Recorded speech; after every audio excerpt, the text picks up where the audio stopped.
Bonsoir Ludo. Bonsoir. Alors ce soir, j'accueille Ludovic Offan. Tu es auteur de la chaîne La Source intérieure Mhm. C'est ça. et auteur du livre Rencontrer Dieu et soi-même. Aussi. Alors, est-ce que ce soir, alors, comment ce que je voudrais faire, c'est que ce soir, tu nous parles en fait de ton parcours spirituel, ton chemin spirituel, ta quête de Dieu, comment elle a commencé, et puis finalement, comment tu en es arrivé là où tu en es aujourd'hui. Alors, je vais essayer de synthétiser, d'aller à l'essentiel, mais en prenant tout ce qui est bon à partager, hein.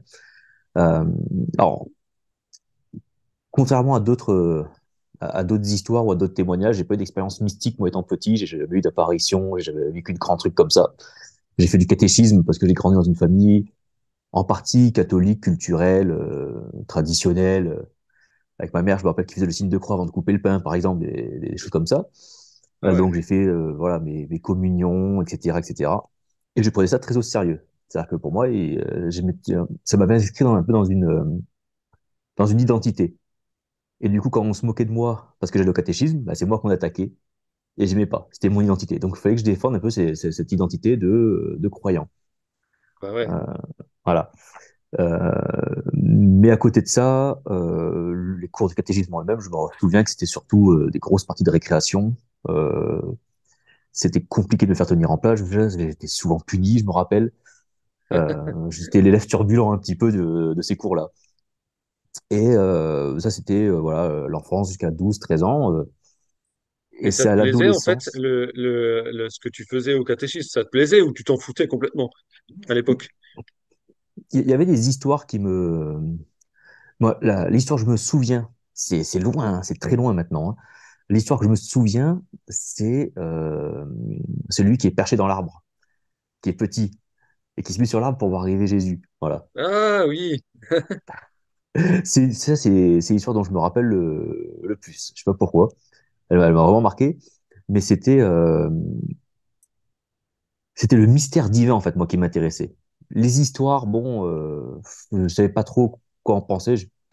Peut-être trop petit, finalement, peut-être pour les encaisser. Mhm. Mais le mystère du divin, lui, il me travaillait Ouais, un ça petit te peu. fascinait. Ça te C'est fascinait, quoi. ça.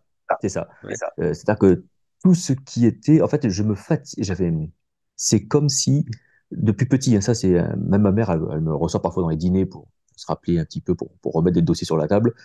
Euh, J'étais comme déjà, euh, comment on pourrait dire, blasé de la matérialité. Alors que j'étais tout jeune, hein, je me disais, mais pourquoi, par exemple, j'avais une préoccupation, c'était pourquoi on peut pas voler?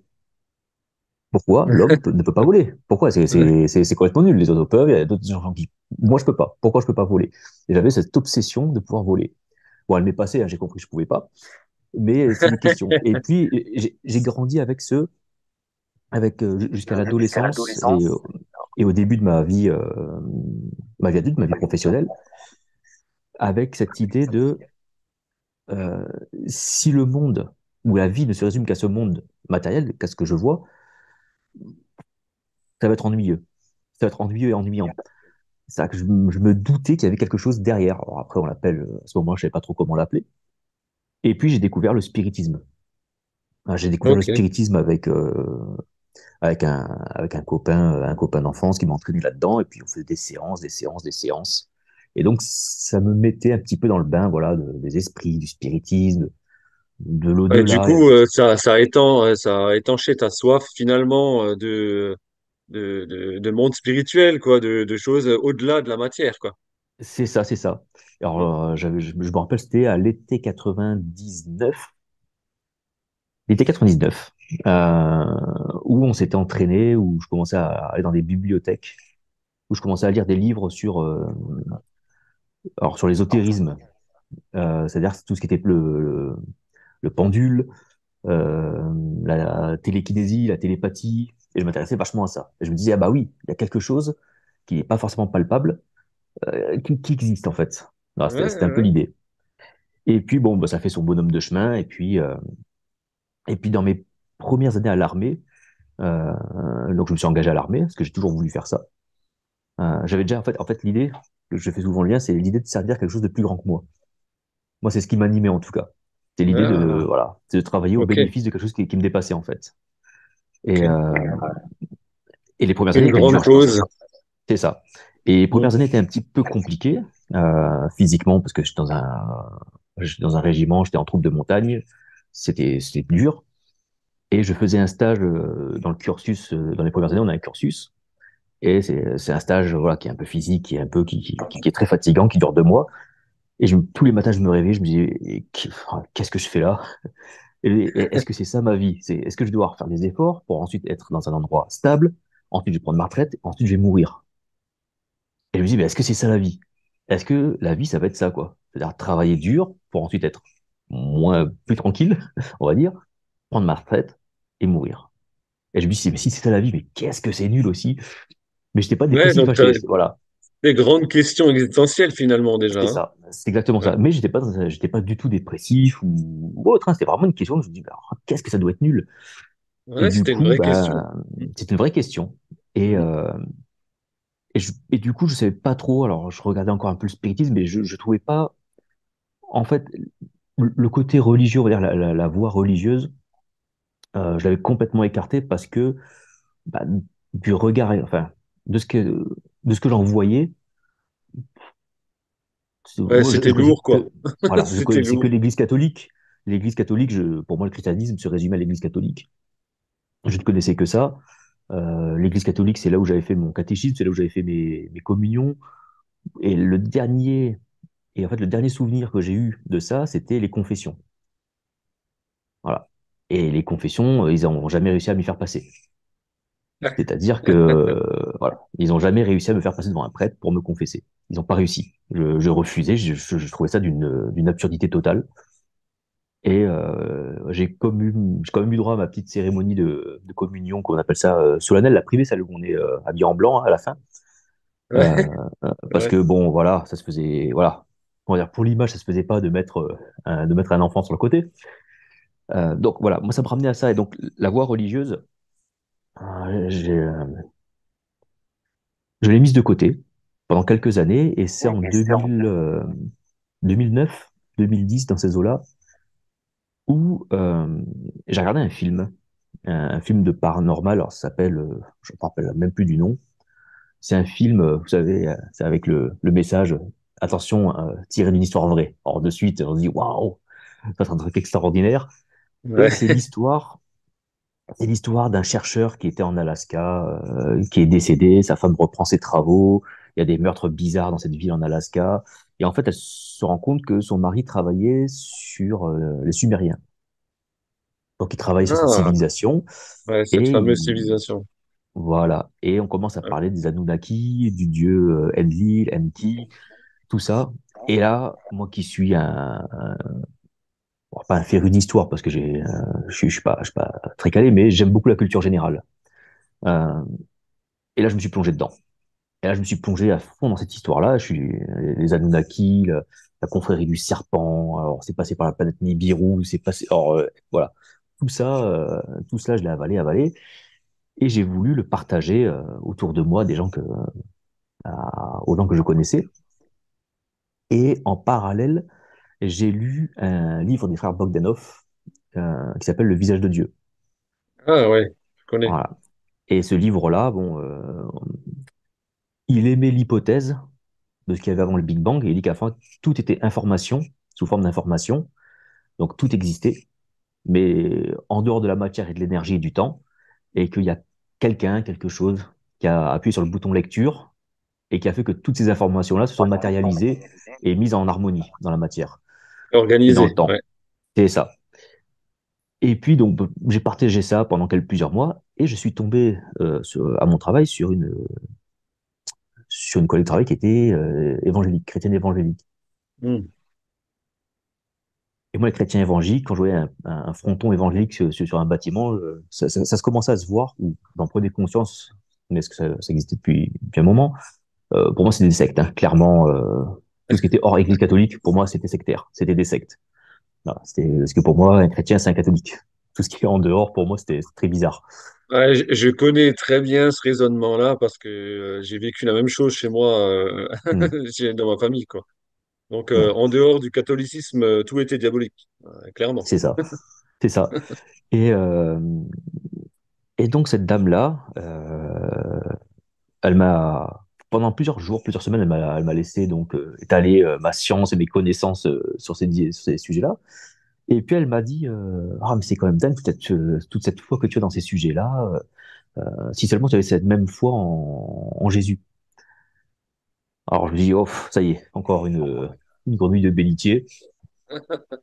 Et, euh, et, en- et donc elle m'a parlé un petit peu de Jésus. Mais alors, je pense qu'elle avait, elle l'a fait vraiment de bon cœur. Hein. Elle l'a fait vraiment de bon cœur. Puis elle l'a fait, je pense, avec tout ce qu'elle a appris au sein de son église, de son assemblée. Donc tout en douceur, hein, pour pas effrayer. Et donc elle l'a fait de façon très simple, très, très humble et très gentille. Et alors, bon, je pense qu'avec l'âge, on grandit un peu et en fait, je me suis rendu compte que j'aimais beaucoup Jésus. En tout cas, le personnage historique, hein, qu'on disait de ce de ce qu'il avait enseigné, enfin, en tout cas de ce qu'on avait de son enseignement. Euh, Par contre, c'est la religion qu'il y avait autour que j'étais pas fan. Et donc, je lui dis, bah, écoute, moi, ça m'intéresse pas trop, j'ai rien contre Jésus, je trouve même en fait, je trouve même que la morale catholique, finalement, est plutôt une bonne chose dans la société, à la limite, mais que, bon, voilà, la morale, c'est pour les autres, pas pour moi, quoi. En gros, c'était un peu ça, quoi. Euh, voilà, moi, laissez-moi tranquille.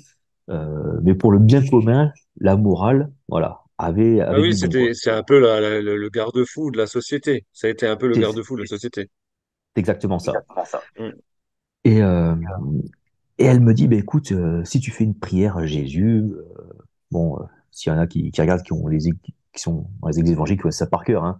Si tu fais ta prière à Jésus, que tu donnes ton cœur à Jésus, que tu le reconnais comme Seigneur et Sauveur, hein, Tu seras euh, sauvé. voilà. Et tu n'irais pas en enfer ou je ne sais où.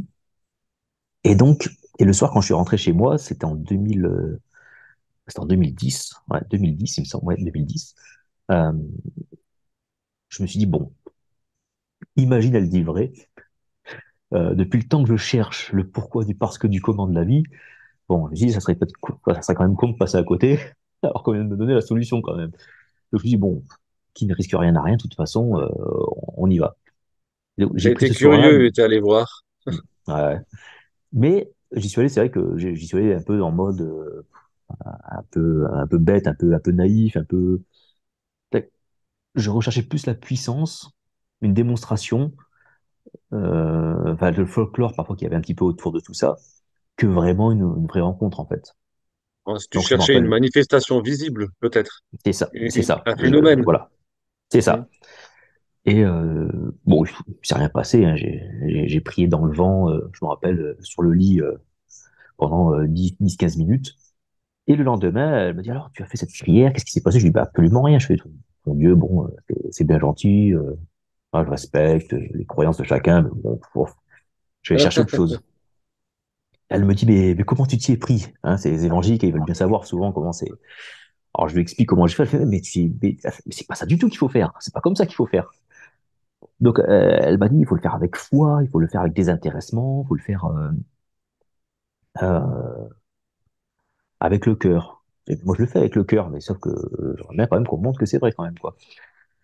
Euh, alors, le soir, ça s'est fait en 24 heures, hein, en fait, hein, sur 2 jours. Je me suis dit, bon, on va le faire peut-être plus sérieusement, entre guillemets, on va le faire plus dans l'abandon, dans le détachement. Et donc, je me souviens, dans mon petit appartement à Paris. Je me suis mis dans la salle de bain, j'ai fermé la porte à clé. euh, j'ai fait comme j'avais vu, je me suis mis à genoux au bord de bain, parce que moi, pour moi, il fallait se mettre à genoux.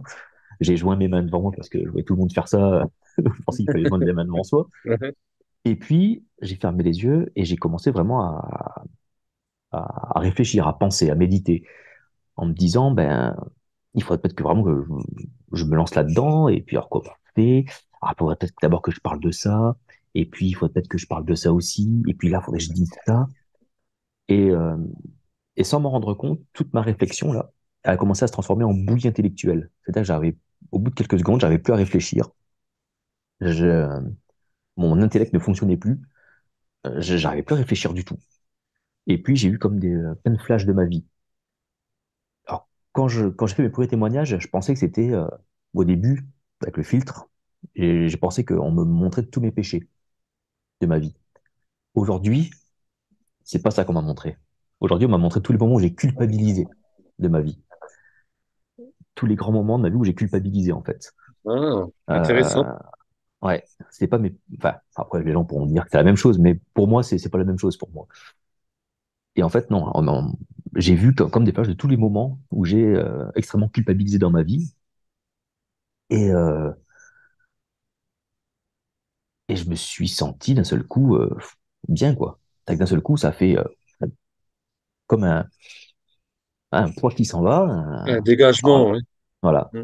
Je me souviens de cette respiration, de cette expiration qui est sortie, qui est partie du ventre, qui est sortie euh, en sanglots pendant je sais pas combien de temps ça a duré, ça a duré une trentaine de secondes, une minute quand même. Et puis quand j'ai réouvert les yeux, tout ça, ça a dû durer, je sais pas moi, peut-être 3, 4, 5 minutes, hein. Et quand j'ai rouvert les yeux, je me suis dit, merde, je suis un peu coincé parce que maintenant, je vais plus pouvoir vivre comme si Dieu n'existait pas. Ah, je me suis dit, là, je peux plus. Je peux plus faire. Il va falloir que je vive. Voilà, il va falloir que je le prenne en compte maintenant dans ma vie, lui. Ouais. Donc, Tu as eu le droit à ta manifestation, ton phénomène. voilà. Mais je l'ai pas cherché. Voilà. Je l'ai Ouais, pas ouais, ouais, c'est désiré. ça. C'est venu comme ça. C'était un moment d'abandon authentique.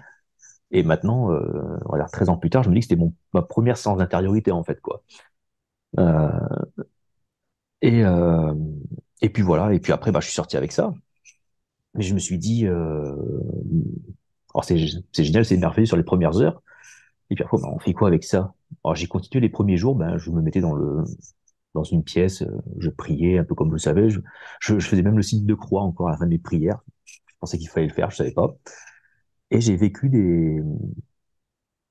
ouais, des manifestations. Alors, pas des manifestations avec des visions, des choses comme ça, mais des manifestations, comment je pourrais dire, corporelles.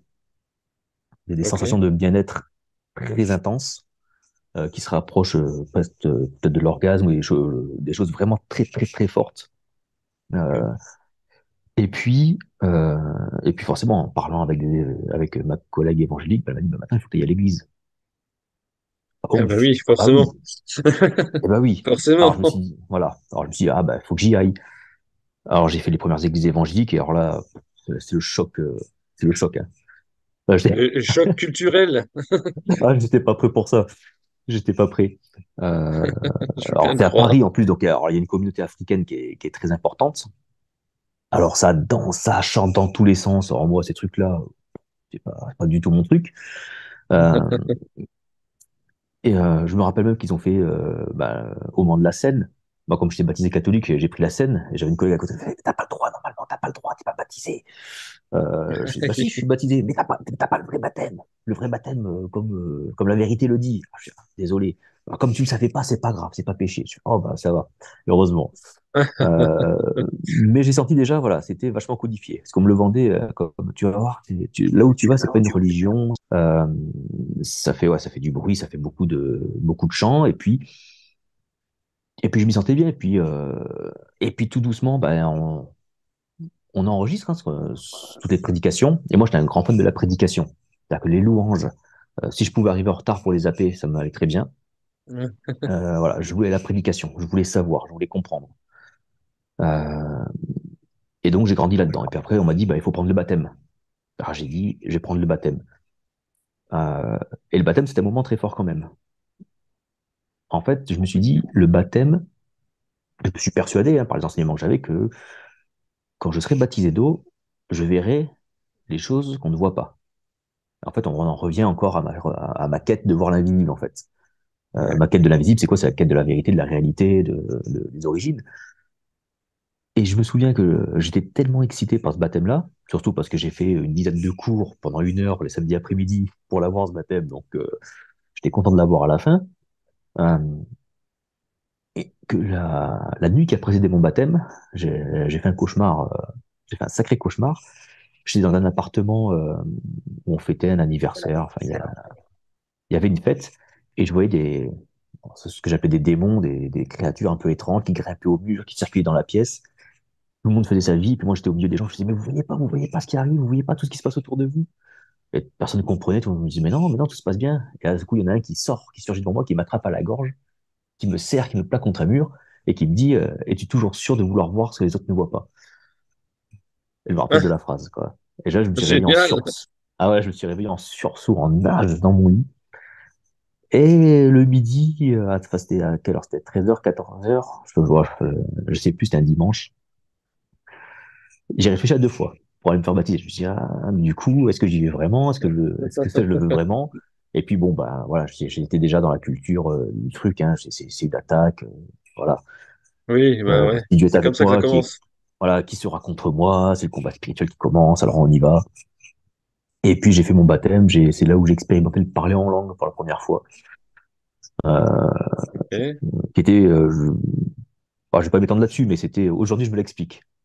Mais j'explique la sincérité du phénomène en fait. Ouais, ouais, Et c'est ça. je comprends, voilà, je comprends le truc, mais c'était vraiment quelque chose qui n'était pas du tout calculé, qui n'était pas, pour moi, c'était pas du mimétisme conscient en tout cas. Et puis voilà, le baptême s'est fait, et puis j'ai grandi dans ces églises-là, alors j'ai couru après tous les cours en ligne, les cours parce que je voulais savoir, connaître, comprendre. C'est là où j'ai découvert les vidéos de Patrick Fontaine, Ouais. et où il faisait c'était les vidéos où il faisait les miracles dans les églises où ils priaient pour les malades et tout. Je me suis dit, oh, mais ça c'est complètement dingue, je savais pas. Je savais pas que ça existait ça encore. Je me suis dit, mais pourquoi ils le font pas dans mon église? Je comprenais pas. Euh, et puis, et ce qui s'est passé, c'est qu'au bout d'un moment, il y a 2 choses qui sont télescopées. Il y a la mémoire, il y a le souvenir d'un message que j'avais reçu dans une séance de spiritisme quand j'étais adolescent sur le fait que j'allais mourir à 37 ans. Voilà, 37, 35 ans, je sais plus, 37 ans. Euh, qui est revenu. Parce que quand j'étais jeune, quand j'avais 17 ans, je m'en foutais de ça. Mais quand on se réveille à 32 ans, que le souvenir revient, ça fait bizarre. On dit, merde, il reste plus que 5 Ouais, ans et quand même. oui. Ouais, c'est ça. Bon, alors j'étais allé voir mon pasteur en disant, ah, j'ai ça qui est revenu. Bah, c'est pas grave, combat ça au nom de Jésus, et puis ça partira. Ça n'a pas vraiment marché. Donc, il y a ça clac, clac, clac. Il y a ça qui travaillait. Ah Et ouais, puis, t'as tourné dans ton esprit, quoi. voilà. Et puis, la même année, j'ai développé des troubles anxieux généralisés. Voilà. Donc, je me suis réveillé un matin avec une crise d'angoisse. Et quand on n'a jamais fait de crise d'angoisse, qu'on ne sait pas ce que c'est, ça fait très bizarre, hein. On a l'impression qu'on est en train de mourir. Il y a tout ce qui est matériel autour de nous, tout le contexte vivant autour de nous on a comme une coupure avec. Donc on a l'impression que Ouais, que tout s'effondre et qu'on est en train de mourir. ouais. C'est très bizarre. Donc on a l'impression qu'on est en train de devenir fou. On comprend pas ce qui se passe. Donc je suis allé voir encore mes pasteurs qui m'ont dit, mais c'est rien, il faut lire la Bible. C'est le meilleur médicament. Mhm. J'ai dit, ah bon, bah, je vais la lire, je vais la relire, relire alors. Et puis après ils ont été de bons conseils quand même, hein. Ils n'ont pas été non plus. J'ai toujours eu de la chance de tomber sur des gens, euh, comment dire, équilibrés. Ouais, Voilà. c'est ça, C'est ça, ouais. exactement. Ah ouais. Tous les pasteurs que j'ai connus dans les évangiles, ça a surtout été des gens bienveillants, honnêtes, équilibrés. J'ai jamais eu, heureusement, je suis jamais tombé sur des foufous. Euh, et puis, bah, ça continue, ça continue. Alors, je suis allé voir les psychologues. Mais on me disait que les psychologues, bah, s'ils n'étaient pas chrétiens, c'était peut-être un peu diabolique. Ouais, ouais, Et en fait, il y a ouais, ouais. toute en fait, on devient superstitieux, en fait. Ah ouais, mais à l'extrême. C'est ça, on devient À extrêmement l'extrême. superstitieux. Mm. Dès qu'on voit un truc, on l'interprète comme un signe. Donc, Ouais, tout est sujet à interprétation, à tout à fait, surinterprétation. tout Je à me fait. rappelle que j'avais fait une crise d'angoisse, parce que je m'étais dit, bon, pour calmer les troubles d'angoisse, il faut que je m'occupe, parce que je me suis rendu compte que ça se développait surtout les phases où je m'ennuyais, où je n'étais pas occupé. Donc, je me dis, mais il faut que je m'occupe. Alors, je me suis dit, tiens, je vais m'acheter une console de jeu. Comme ça, j'aurai un divertissement. Ouais, Et quand j'ai voulu acheter mon jeu, j'ai voulu acheter, je me rappelle, le jeu, c'était Grand Theft Auto. ouais, Alors, c'est un jeu où les codes de la morale, justement, hein, sont un peu envoyés en l'air, hein. tout Et à je me fait. suis Je dit, connais et très bien le jeu. voilà. Et j'ai fait une crise d'angoisse en prenant le jeu, en me disant bah, que c'était pas chrétien comme jeu, que qu'est-ce que je faisais là, qu'en faisant ça, je désobéissais à Dieu. Enfin, ça partait vraiment dans des délires Ah oui, là, après, c'est très la forts. culpabilisation au C'est ça, max. c'est ça, et puis il y avait ce truc où est-ce que je vais vraiment mourir dans 5 ans ou pas. En plus, bah, entre-temps, je suis devenu père de famille. Et je me reconnaissais pas, quoi. J'étais passé de quelqu'un, voilà, un père de famille extrêmement sérieux, on va dire calé, posé, minutieux, qui faisait tout correctement, à un mec qui est en train de devenir fou, qui pète les plombs, en fait. Et ça m'a fait très très peur. Ça m'a fait très très peur. Donc on a déménagé de Paris à Toulon. J'ai essayé encore un peu les églises évangéliques sans trop de succès, ça marchait pas. Je cherchais la guérison à ce moment-là, quoi. Là, c'était mes troubles anxieux, c'était vraiment le gros point noir de ma vie, et il fallait que je règle ça absolument, quoi. Mais que je règle ça en ne me faisant pas trop peur, parce qu'avec toutes les croyances que j'avais Ouais, c'est accumulées, ça.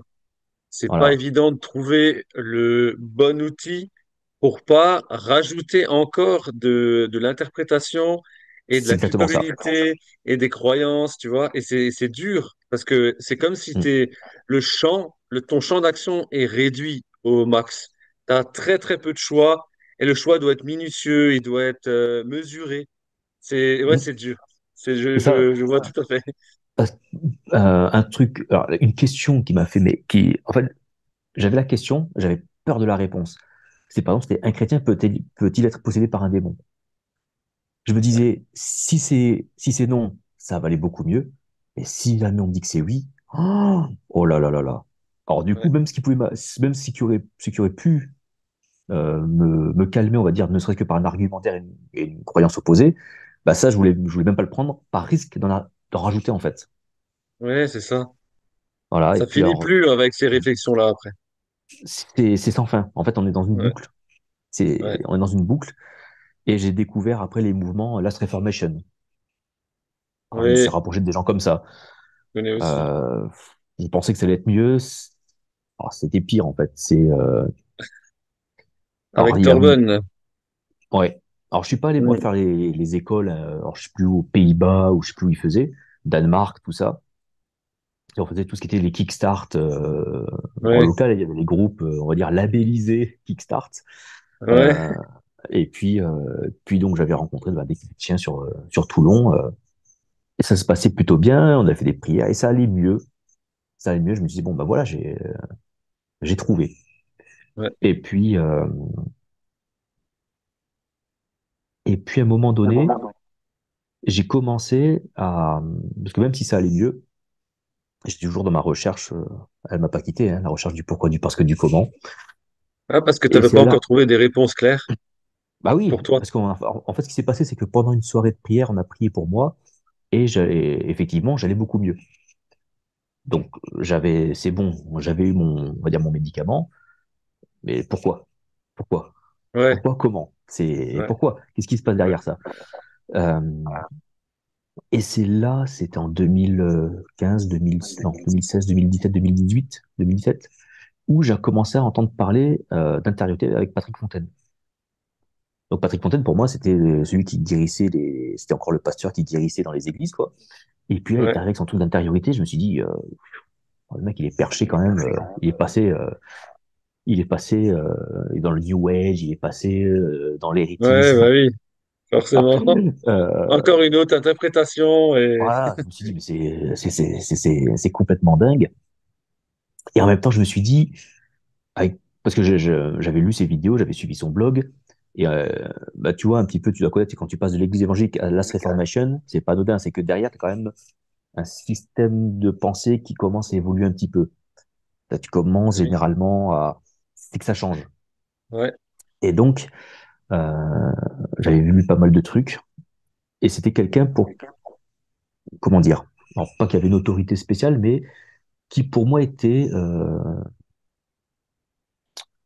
sais pas comment dire. tu sentais qu'il avait peut-être compris des choses que Ouais, les autres voilà, n'avaient pas compris. c'est ça. Et je me disais, mais lui, je le sens bien. Voilà, c'est Ouais, quelqu'un qui, je l'ai découvert sur Internet, alors, des années avant, je me dis, mais il a, ça a accroché. ouais, il y a Moi, un j'ai truc, accroché. quoi. Ouais, Et ça a pour vraiment moi, ça a été la accroché. même chose. Ouais, et je me suis dit, bon, je vais lui faire confiance. Je le connais pas, on s'est jamais rencontré, on s'est jamais parlé. Je vais lui faire confiance. Et donc, j'ai commencé ces séances d'intériorité.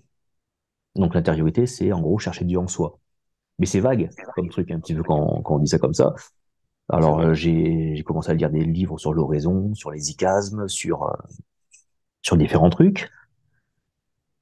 Et j'ai eu effectivement à un moment donné une grosse expérience mystique où, où en fait je suis parti du paradis, alors un paradis imaginé selon mes croyances, hein, j'ai pas été au paradis réellement. Et puis ben je me suis traversé jusqu'à trouver comme, la matrice, littéralement étymologiquement parlant, une matrice à l'intérieur de moi en fait, qui était dans mon cœur déchiré. Donc mon cœur s'est déchiré et à l'intérieur de ce cœur il y avait une matrice qui m'aspirait et qui me renvoyait au paradis. Donc c'était comme si bah, ce que tu imagines, ce que tu désires, en fait, tu vas le retrouver dans une matrice qui est dans ton cœur, qui est à l'intérieur de toi. C'est fou. Alors cette expérience était complètement folle. Hein. Je suis sorti de là en tremblant. C'était très très forte. J'imagine. Ouais, elle a été extrêmement forte. Mais je me suis peut-être pas confié aux bonnes personnes quand je l'ai fini. Et puis donc j'en ai parlé à quelques personnes, hein, mais j'étais encore dans les surinterprétations, on va dire, des signes. Puis une fois, il y a quelqu'un qui m'a écrit sur Internet, que j'avais déjà une chaîne YouTube à l'époque, il y a très longtemps, qui m'a dit, oh là là, mais tu vas être béni, tu vas avoir des dons, la puissance et tout. Je me suis dit, ah, ça y est, ça commence à venir, là, ça y est, ça vient, ça vient. Ah, Et puis on m'a envoyé vers une fille qu'il fallait guérir. Et puis en fait, on a fait une soirée qui s'est transformée en exorcisme, c'était horrible. ah ouais, je vois le Voilà. genre. Voilà, la fille qui commence à avoir le regard qui change, la voix qui change. Euh, Et surtout, en fait, quand j'ai prié pour elle, elle a tourné sa tête, elle a rigolé, avec tout le passif que j'avais sur les démons, voilà, toutes ces croyances-là qui me faisaient vachement flipper. Donc, Ouais. déjà, c'était pas le sujet avec lequel j'étais le plus à L'anxiété, l'aise. ouais, c'est pas le sujet qu'il fallait Ouais. aborder, quoi. Et puis, quand j'ai prié pour elle, et donc on était plusieurs dans dans son salon, elle m'a regardé avec cette tête avec un sourire, sourire de folle, un regard de folle, euh, et elle m'a dit, euh, alors il est où ton Dieu? Et puis elle a éclaté de rire. Hmm. Et là, fou. Là, C'était dur. Hein. Ouais, ça a très réveillé des dur. choses chez toi, non? Bah, j'ai lâché la main, je me suis levé, je suis parti au fond de la pièce, je voulais sortir de la pièce, et puis elle Ouais, rigolait. C'est-à-dire elle me fixait moi, et elle avait ce rire un peu, ce rire de fou, en fait. ouais, Et moi, ça m'a, sadique, un peu sadique. voilà, c'est ça. Et ça m'a traumatisé. Ça m'a Ouais, j'imagine. traumatisé. Donc, je suis sorti de là en courant, j'ai appelé des personnes, et je suis retourné dans les églises évangéliques. Parce qu'il y avait le cadre. Oui, il y avait la Voilà, sécurité. c'est Il y a la ça. sécurité. Et voilà. Et le fait de retourner dans ces églises-là, ça a amené un cadre. Il y avait le pasteur qui avait, entre guillemets, pas la, bon, il se présentait pas comme peut-être dans la vérité, mais le modèle d'église fait que, voilà, C'était une autorité sur il y laquelle avait tu une pouvais auto. plus ou moins compter. Voilà, c'est ça. Hmm. Et puis, c'est une très bonne église, en fait, hein. Je me suis senti très bien.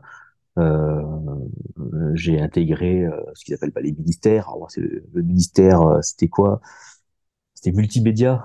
Comme je suis un peu geek, bah, c'est tout ce qui était le Instagram, mettre les prédications en podcast. Par exemple, ils connaissaient pas les podcasts. Donc, je Ok, chopais la bande sonore, je le mettais sur SoundCloud. On a fait exploser les nombres d'écoutes de l'église grâce à ça. Donc, j'avais apporté ma petite pierre à l'édifice, c'est qu'à de ouais, dire. bah oui. Et puis ça se passait, non, ça se passait pas mal du tout, quoi. Et puis, euh, bon, ça allait, quoi. On faisait avec. On faisait avec. Et suite à ton Et, expérience avec cette fille qui, pour qui t'as prié, qui t'a dit oui. ça, il s'est passé quoi ensuite après? Ah bah elle, je l'ai plus jamais revue. Hein. C'est-à-dire, j'ai coupé les Ok. ponts. Alors ça s'est fait sur quelques mois, mais j'ai coupé les ponts avec des gens avec qui j'étais. Par contre, les troubles anxieux généralisés Ah sont revenus oui, non quoi. mais là, ouais, ah bah oui. Voilà, c'est complètement revenu. Et enfin, je le raconte parce que c'est un truc complètement fou. Euh, Pendant que j'étais allé dans cette église là justement, le pasteur m'avait recommandé auprès d'une connaissance à lui pour aider sur une page Facebook, pour mettre en. Et cette personne-là, c'était une des personnes plus ou moins liées à cet événement avec cette fille. Et quand j'ai su qu'il voulait me contacter, cette nuit-là, j'avais fait un rêve où j'achetais une maison avec mon épouse, mon appartement, et à chaque fois, on ouvrait une nouvelle porte. On ouvrait une porte pour découvrir une nouvelle pièce. Ah ouais. Et puis, on ouvre les portes et je me dis, mais c'est quand même dingue cet appartement. On a l'impression qu'il y a un mur, que c'est fini. Et puis à chaque fois qu'on ouvre une porte, il s'agrandit, il est beaucoup plus grand que ce qu'on croit. Et à un moment donné, j'ouvre une porte et je trouve cette fille, pour qui on avait prié, ligotée sur une chaise. Et dans moi, je me souviens, je la vois, je me dis, oh non, pas elle, pas elle, pas elle, mince, mince, qu'est-ce qu'elle fout là, qu'est-ce qu'elle fout là? Et puis, je me dis, et puis, je la libère, je lui enlève les liens qu'elle avait sur sa chaise. Elle me remercie, me donne un grand merci, là, je me réveille. C'est encore un grand point d'interrogation. Ce rêve-là est encore un grand point d'interrogation. Mais bon, j'aurais peut-être. C'est intéressant, c'est peut-être quelque chose que tu avais lié en fait en toi Hmm, avec cette fille-là. Et le fait que tu la délivres, ça pourrait peut-être signifier que tu lâches ce lien-là que tu avais avec elle. hmm, Tu vois? ouais, Ça pourrait signifier ça, quoi, en tout cas. Comme ça ouais. que moi je le vois, Mais en tout cas, de ma perspective. bah, moi, je savais pas trop, donc je me suis dit, oh, mais encore elle, décidément, c'est pas possible, elle me poursuit. Et puis bon, ces années dans cette église-là, bah, sont plutôt bien passées, donc on retrouve le monde pentecôtiste. Alors c'était une église indépendante, mais c'était voilà, c'était du pentecôtisme un peu plus libéré. Ils se permettaient quelques trucs que j'avais pas vu Ah, encore. Donc ils étaient quand même plus souples, ils étaient quand même plus voilà. Euh, et puis bon, je me bats toujours avec les troubles anxieux généralisés, par contre, qui sont revenus et il y avait un prédicateur qui était venu qui s'appelle Luc Dumont, qui est un prédicateur très connu dans le milieu évangélique qui est québécois et qui avait prié pour moi un truc complètement fou à l'église. Il m'avait sorti des trucs sur moi que j'étais le seul à le savoir. Donc du coup, je me suis dit, bon, s'il balance ça, c'est que le mec, je pense qu'il a quand même il a eu une aide quand même. Il a eu une aide ouais, extérieure. Voilà, ouais. on va appeler ça comme ça. Euh, qui m'a reboosté à trouver la vérité parce qu'il m'avait dit en gros que voilà il avait vu mon agonie, il voyait que j'étais en train de mourir, que j'avais du mal à respirer, tout ça, et que j'allais recevoir du souffle, et que ça allait aller beaucoup mieux dans ma vie, donc ça m'avait redonné de l'espoir, quoi. J'en avais besoin à ce moment-là.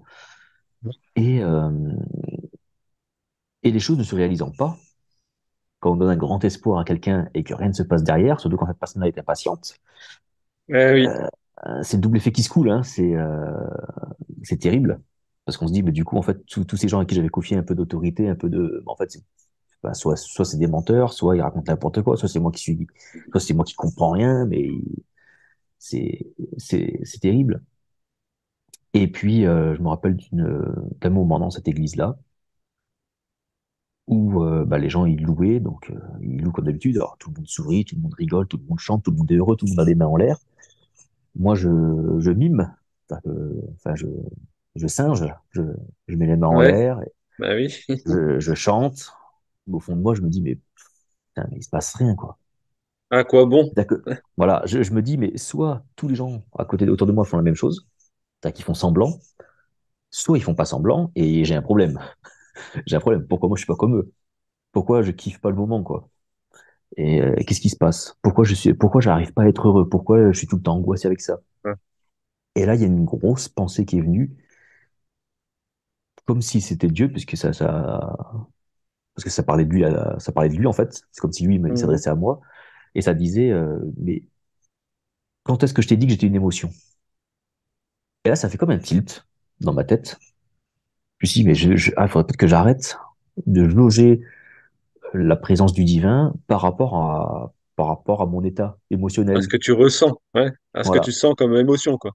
c'est ça. Parce que j'ai toujours cette sensation d'être très loin de Dieu, en fait. Surtout bah, quand on dit voilà, ton Dieu n'existe pas ou des choses comme ça, on a l'impression d'être très très loin de lui. Et puis là, je me suis dit, bon, allez, là maintenant on arrête. J'ai pris quelques économies, je me suis inscrit à Capesikia. Donc Capesikia, c'est le séminaire que fait Patrick Fontaine sur un atelier d'intériorité, en fait. Et je Absolument. me suis dit, voilà, et je me dis, il faut que j'aille là-bas. Et donc j'y suis allé, c'était en octobre 2019. Et je me suis dit, par contre, si rien ne se passe là-bas, je suis dans la merde. Parce que pour moi, c'était la dernière chance. C'est-à-dire que je ne voyais pas d'autre chose après, plus loin, plus poussé que je connaisse, en fait. Ouais. Donc pour moi, après ça, je voyais pas. Après ça, bah, je me suis dit, bah, je vais finir comme ça, tant pis, je vais finir comme ça. Et très certainement que je ne serai plus chrétien. Très certainement que je laisserai tout tomber parce que Ouais. ça vaut pas le coup, quoi. Alors j'aurais sûrement gardé mes croyances dans un coin de ma tête, mais je sais pas, je les aurais laissées moisir, ça aurait peut-être mal tourné, je sais pas ce que ça aurait donné. Euh, mais pendant ce Capézica, bah, il s'est passé quelque chose. Donc tout le Capézica, je le fais en apnée, hein. C'est-à-dire tout le Capézica, je le fais en crise d'angoisse, parce que ben, ce qui est partagé, ça vient confronter, ça vient parfois à l'opposé des croyances que j'avais, donc ça remet tout en question. Et on se dit, mais en fait, on se dit que quand on vient d'un milieu religieux, je vais oser le mot, hein, sectaire, alors pas dans le sens sectaire à but de pouvoir ou à but de la Ouais. personne, mais sectaire dans le Sectaire sens, méchant, quoi. C'est pas sectaire voilà, méchant. ouais, c'est sectaire dans le sens où on a la vérité, si tu ne l'as pas, en fait, souvent, les évangéliques se distinguent de l'Église catholique en se disant que nous, on n'est pas une institution et tout, mais le message de en dehors de moi, point de salut, en fait, il Il l'adopte est, tout à fait. ouais, il est tout à fait, il peut être tout à fait toxique aussi, hein, parce que Mm, il mm, empêche la personne d'avoir une autre façon de voir. Il voilà. t'enferme dans une façon de voir que tu es obligé de suivre leurs règles à eux. En dehors de ces règles, c'est pareil que le catholicisme au final, parce Mm, que c'est ça, finalement, en dehors de ces règles-là, t'es foutu. c'est ça. Et donc, pendant 10 ans, tu grandis, enfin, tu grandis, ouais, pendant 10 ans, tu grandis, tu construis ta foi et ta quête spirituelle, quelque chose quand même qui s'ancre beaucoup en toi. Et ben, ces 10 années-là, une décennie, t'as appris que c'était comme ça, et là, on va t'expliquer que, bah non, en fait, c'est pas comme ça. Et là, tu dis, ah ouais, mais du coup, si je lâche ce mode de croyance, qu'est-ce qui va m'arriver? Parce que tu as l'impression que du coup, tu meurs un peu à toi-même, quoi. T'es obligé de, C'est ça. t'as toute une identité qui s'est construite. Tu dis, mais du coup, s'il faut que je croie noir au lieu de blanc et blanc au lieu de noir, qu'est-ce qui va se passer? Est-ce que tous les malheurs qu'on m'a prédits, si je croyais pas comme ça, vont se réaliser ou pas? Qu'est-ce qui fait? Qu'est-ce qui se passe? On descend l'escalier avec la main sur la rambarde et on se dit, mais si je lâche, toute ma vie, on m'a dit, si tu lâches la rambarde, tu vas tomber. Et là, tu sens que si tu lâches, tu vas peut-être pas tomber, mais tu sais pas trop. Ouais, ouais, Et ça puis au fait peur, moment, quoi. voilà. Et puis ben, alors l'intériorité, j'avais essayé déjà, j'avais fait des séances, mais je comprenais pas, ça marchait pas. J'avais pas compris le but en fait, j'avais pas compris le principe. J'étais encore dans ma quête d'expérience, ma quête de manifestation pour qui vienne valider une croyance en fait. Voilà, t'as vu, je fais ça, j'ai bien cru qu'il fallait faire ça. Maintenant, montre-moi que j'ai bien cru. Euh, Ouais. et puis ben pendant l'atelier, je ferme les yeux et puis je me dis, ben, si tout est là, si tout est là, si tout est là maintenant déjà. Si Dieu est déjà en moi, si j'avais vraiment foi, si je le croyais vraiment, en fait, bah, j'aurais pas besoin de lui demander quoi que ce soit, de se manifester.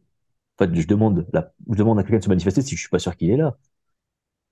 Donc ça marche pas. Si je suis sûr qu'il est là, je le, j'ai pas à attendre une manifestation. Et quand j'ai pensé ça, je l'ai pas pensé en termes de croyance, je l'ai cru. Je sais pas si tu vois la différence. C'est que ça, j'y ai Ouais, ouais, cru. Je me suis ouais, ouais. dit, eh bah ouais, bah ouais, en fait, j'ai pas demandé ça. Et là, pareil, je vis un truc. Alors, je disais que dans mon enfance, j'avais pas vécu de choses mystiques. Je me suis rattrapé plus tard. Euh, Là, bah, j'ai vu, en fait, je voyais à travers mes paupières. J'avais les yeux fermés, donc je voyais à travers mes paupières, je voyais la pièce. C'était le cloître, la salle, la petite bibliothèque qu'il y avait dans un cloître d'un des bâtiments. Et, euh, et là, il y a une espèce, pas- alors, on peut pas dire un ange, un être de lumière, une silhouette humaine, mais toute lumineuse, qui est venue et qui s'est assis à ma place. Donc, du coup, elle s'est assise en moi, en fait. Ah, Et au ok. moment où elle s'est assise en moi, j'ai entendu tu es mon fils. Donc ça, je sais que c'est ma référence culturelle. C'est pas ce qu'il a dit vraiment, c'est ce que moi j'ai entendu. Mais c'est ce que j'avais besoin d'entendre pour comprendre, en fait. C'était mon langage Ouais. à moi. Mhm. Et là, et là, c'est parti. Et là, j'ai lâché pour reprendre l'image de tout à l'heure, j'ai lâché la main de la rambarde. Enfin, je pense que je l'avais déjà lâché. Et je me suis dit, bah, ouais, c'est bon, on arrête. On descend. Allez, c'est parti, hein, on avance. Et là, alors ça, c'est un processus, hein. Et là, je me suis dit, ah, bah, là, c'est parti, c'est bon. Et en fait, c'est comme si, euh, bah, tout s'était réparé. C'est comme si j'avais tout le pourquoi du parce que du comment que je cherchais qui était tombé. Alors que j'avais rien appris, hein, Ouais. j'ai pas eu d'intelligence qui est arrivée avec des savoirs que ça, plus ça, c'est égal à ça, hein. Mais en fait, je suis Mais ta passé quête de est tombée. ouais, La quête est tombée, en fait. C'est ça? c'est ça. Et en fait, c'était pas du savoir, c'était une rencontre qu'il fallait. Mais pas rencontrer une connaissance, enfin, pas rencontrer une compréhension, pas rencontrer un argument, pas rencontrer une croyance. C'est une vraie rencontre. Alors après, elle se manifeste différemment chez chacun, chacune, hein. Euh, le tout est est que l'expérience parle et vienne parler le langage de la personne. Euh, où il a pris cette forme-là. Et puis, euh, et puis après, bah, oui, après, bah, ma peur de mourir à 37 ans, partie. Ouais. Elle est partie. Les troubles anxieux sont partis. Alors, ils sont partis, ils sont revenus quelques semaines plus tard. Et au début, j'ai fait, ah mince, ah mince. Et puis, et puis en fait, je me suis dit, ben, c'est pas grave, s'ils viennent, ils viennent. C'est pas grave. Et quand je me suis rendu compte que j'arrivais à me détacher de ça, ils sont partis. Ça, c'était il y a 4 ans. Hmm. Ils sont jamais revenus. Alors, j'ai eu Ouais. d'autres moments d'angoisse face à des situations angoissantes, hein. Ouais. Oui, Voilà, forcément. voilà, passer des soirées avec la boule au ventre, je l'ai revécu, ça. Mais pas, ça a pas pris d'ancrage après, quoi. Je vis l'émotion et elle s'en va. Quand le problème est Oui, réglé, l'émotion voilà. s'en va, en fait. Elle vient plus s'ancrer.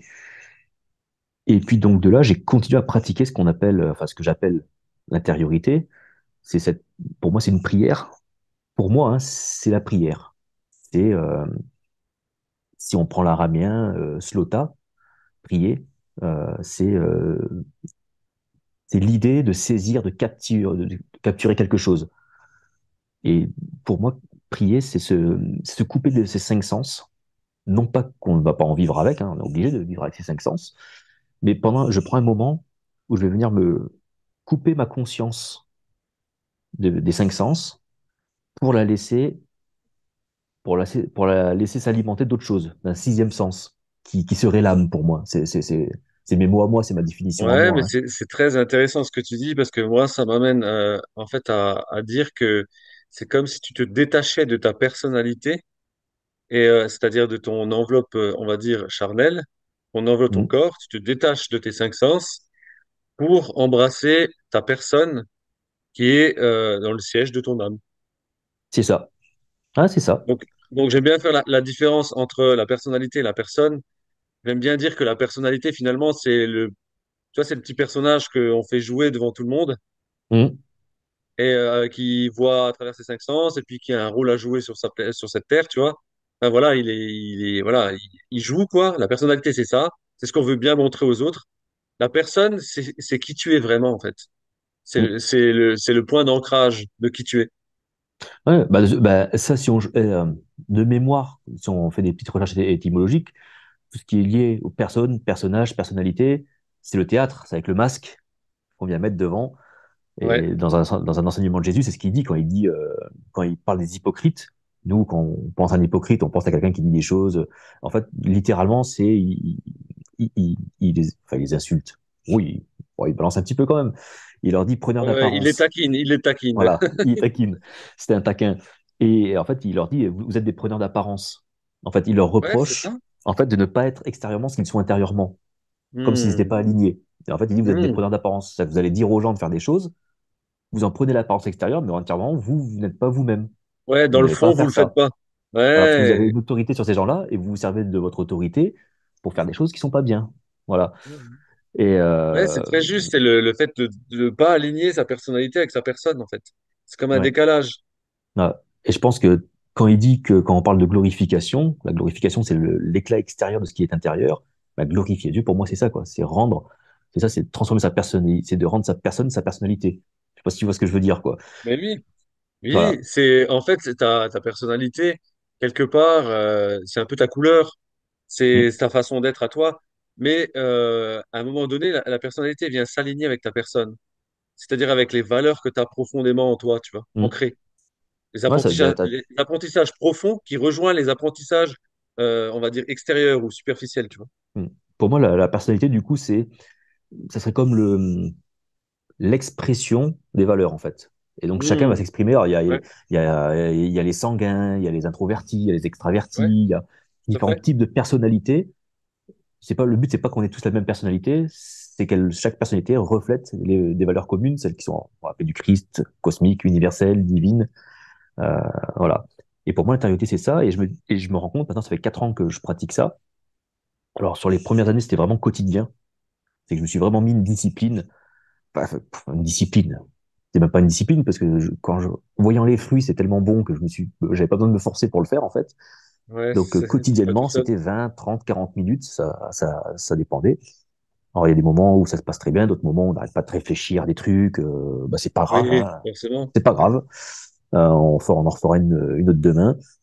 Et puis, ben, en fait, pendant ces 20 minutes-là, il se passe rien de spécial, en fait. Même rien du tout, hein. On est là, on se redresse pendant la séance, on se gratte la fesse quand ça gratte, on se gratte le nez, parfois, pendant 5 minutes, on divague, on pense, attends, attends, j'ai pas fait la déclaration d'impôt, faut que je la fasse, que je l'oublie. Enfin, voilà.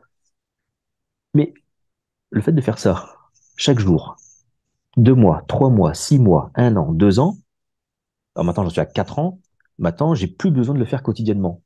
C'est que je me rends compte que j'espace. Et en fait, bah, C'est un espace que tu as créé dans ton quotidien c'est ça. sans le forcer. C'est C'est ça. devenu Et un quotidien, tu l'as intégré dans ton quotidien en fait. ouais, en fait, c'est comme une rééducation de la conscience. C'est qu'on réapprend sa conscience à se nourrir de l'âme plutôt que des 5 sens. Qui fait que, Hmm. se nourrissant de l'âme et des principes divins, on n'est plus esclave de nos 5 sens. Ce ne sont plus les 5 sens qui nous dictent comment on doit être, c'est l'âme. Et les 5 sens ils passent de maître à disciple en fait. C'est-à-dire que nos 5 sens deviennent des disciples. On devient un maître de nous-mêmes. Et pour moi, je pense que quand la tradition juive parle du Christ qui est le roi c'est celui qui a l'autorité. Et quand on est Christ, en fait, on reprend l'autorité de nous. On reprend cette autorité divine. Et du coup, ces 5 sens, en fait, parfois, je me dis, bah, au lieu de, je regarde plus, j'observe. J'entends plus, j'écoute. Et ça va faire une Hmm. distinction, en fait. Je Ouais, deviens ouais. maître. Voilà. Je deviens maître, je deviens roi, je reprends une autorité que je n'avais plus. Et c'est, alors, quand on parle des 5 sens, après, bon, après, c'est quelque chose qui est très complexe, mais ça va dans le psychisme, dans le mental, dans l'intellect. Tout vient se réaligner, tout vient se mettre au service, entre guillemets, de l'âme. Et selon ma définition à moi, je suis même pas sûr qu'il y ait une définition exacte, en fait, je pense que chacun va avoir la sienne, hein. Ouais, c'est ça. C'est l'âme, c'est ma rencontre, c'est là, c'est quelque chose de très petit, en fait, finalement, de très, très fin. C'est là où, on va appeler Dieu, c'est-à-dire la source divine, et la conscience de l'homme se rejoignent. Et à un moment, il y a un point de contact, et c'est ça, là, c'est l'incarnation. C'est là où ben, tout ce Hmm. qui est spirituel est aussi important que ce qui est matériel, parce que la matérialité est finalement l'expression du spirituel. Donc, inutile de dénigrer l'un ou l'autre. Les deux sont en fait c'est deux expressions différentes de la même chose en fait au final. Donc, et on développe ça. Et en développant ça, maintenant avec le recul que j'ai, on ne court plus après des savoirs théologiques. On ne court plus après l'évangélisation, à vouloir faire adhérer les autres à nos croyances. Tout à Euh, fait. je me suis énormément détaché de la Bible, par exemple. C'est-à-dire que avant, tout ce que je croyais, même au début de l'intériorité, hein, il fallait quand même que j'aille checker dans la Bible, voir si ce que j'avais, c'était encore vraiment Ah biblique. ouais, ouais, ouais, c'est normal, c'est des Voilà, réflexes, hein.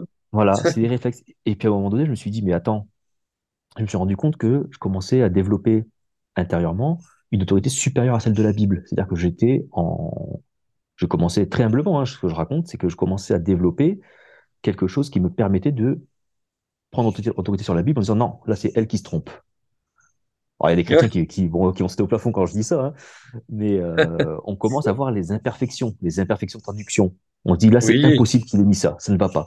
Et puis quand on cherche dans le texte, on se rend compte que, ah ouais, bah, effectivement, en fait, là, c'est mal traduit.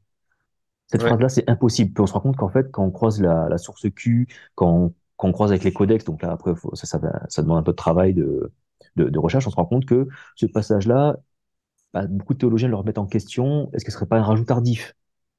Donc on se dit, ouais. bah oui, peut-être qu'il n'est pas si inspiré que ça, ce passage-là. Et en fait, Il y a, voilà. Et en il y en fait, a, il y a plein de petits morceaux comme ça dans les Écritures, dans plusieurs livres. Il y a plein de petites, on va dire, imperfections. Et c'est dû aux traditions aussi, et dû aussi aux les Juifs de l'époque qui ont des fois un petit peu arrangé un peu les versions pour qu'on retrouve pas trop le Christ finalement dedans, parce que ça les arrangeait pas trop. Voilà, Donc, oui. il y a toutes sortes de choses qui ont fait que finalement, on se rend compte que l'autorité qu'on donnait à la Bible, qu'on appelait un jour la parole de Dieu, Mhm. et finalement, on se dit, mais non, finalement, c'est pas tant que ça, la parole de Dieu. C'est en fait, c'est la crédulité que je lui donne qui lui donne sa force, Ouais, au final. ouais. Et, euh, et aujourd'hui, ce que je fais, c'est que ben, alors j'ai ma chaîne YouTube où je partage mon expérience. Alors j'essaie de faire comprendre aux gens que je me présente pas comme un théologien, un pasteur ou personne d'autorité institutionnelle, on va dire. Je partage. Je Ouais, partage c'est et quand ça. je dis ben ça c'est ça, faut comprendre que Ludovic pense que ça c'est ça en fait. Ouais, c'est Voilà. ça. Et bon, comme j'ai envie de me C'est sentir libre dans mes c'est vidéos, bon, subjectif. voilà, je déroule. Euh, et ce que je fais, c'est que ben, 2 fois par an, j'organise des ateliers d'intériorité. Donc, ça dure, c'est sur une journée. Le prochain, bah, c'est samedi 29 là, qui arrive. Je le délocalise en Suisse même. Euh, Ah, et donc, je prends 15 personnes qui s'inscrivent. Et puis, pendant une journée, eh ben, j'explique ma compréhension de comment fonctionne l'homme. Donc, on regarde un peu le psychisme, un peu comment l'homme interagit avec son environnement, comment il a été conditionné. Et comme, on va dire, 99% des gens qui viennent sont des chrétiens en recherche, bah, je prends le même langage qu'eux, on repart sur le langage biblique. Hein, Christ, Jésus, c'est des mots qu'on retrouve. Et en fait, on s'aperçoit que bah, ce qu'il y a dans les évangiles, en fait, c'est vrai. C'est pas des conneries. C'est une belle histoire. C'est une vraie histoire, les évangiles. C'est une superbe histoire qui, quand on la comprend et quand on la met en pratique, effectivement, elle délivre. Dire que les évangiles libèrent, bah ouais, moi j'y crois. Sauf que bah il faut les, voilà. Et il y a une parole qui est très claire dans les évangiles. C'est Jésus.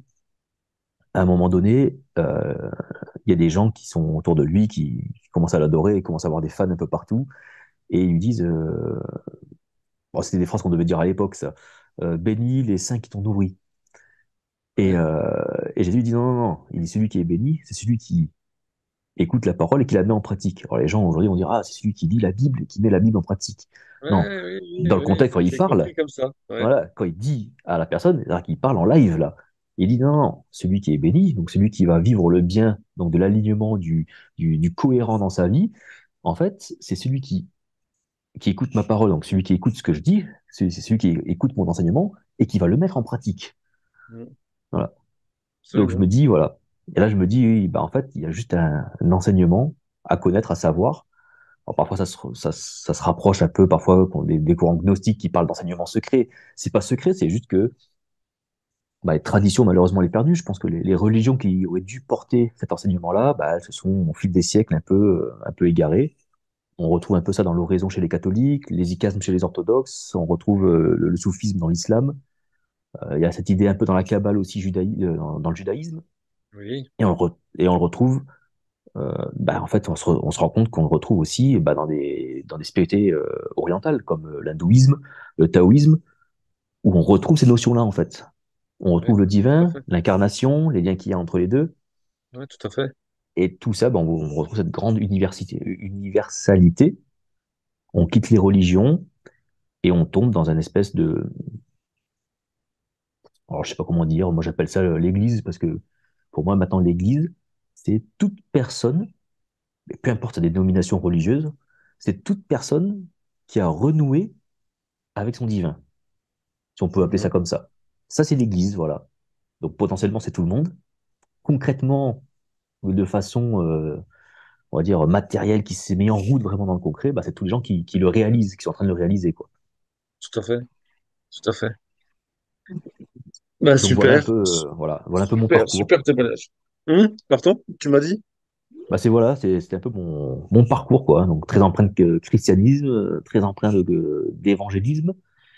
Et aujourd'hui, bah, j'ai de tort contre personne. Je regrette juste bah, que les gens qui sont dans ces milieux-là, voilà, ne lâchent pas la bride, n'aient pas ce courage parfois de lâcher un peu la bride, d'aller voir un peu ailleurs ce qui se passe, de se libérer un peu de leur carcan, c'est dommage.